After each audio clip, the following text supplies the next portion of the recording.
মা হওয়ার পরই বড় সিদ্ধান্ত দীপিকার, বেছে নিচ্ছেন ঐশ্বর্যার পথ। গত রবিবার কন্যা সন্তানের জন্ম দিয়েছেন দীপিকা পাড়ুকন। এখনো পর্যন্ত মেয়ের ছবি প্রকাশ্যে আনেননি তিনি, এমনকি মেয়ের নাম কি রেখেছেন জানা যায়নি তাও। গত রবিবার কন্যা সন্তানের জন্ম দিয়েছেন দীপিকা পাড়ুকন।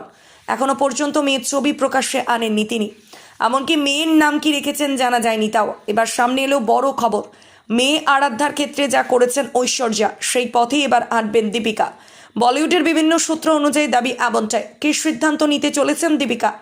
বলিউডের ট্রেন্ড অনুযায়ী স্টার কিডরা সাধারণত বড় হয়ে ওঠেন নানি অর্থাৎ পরিচারিকার হাত ধরি।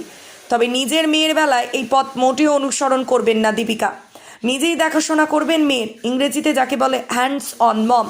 মধ্যবিত্ত পরিবারে এটাই দস্তুর হলেও তারকাদের ক্ষেত্রে এমন চিত্র কিন্তু খুব একটা দেখা যায় না। ব্যতিক্রম অবশ্যই আছে। আরাধ্যা জন্মের পর ঐশ্বর্যা রাই বচ্চনও কিন্তু এই একই কাজ করেছিলেন।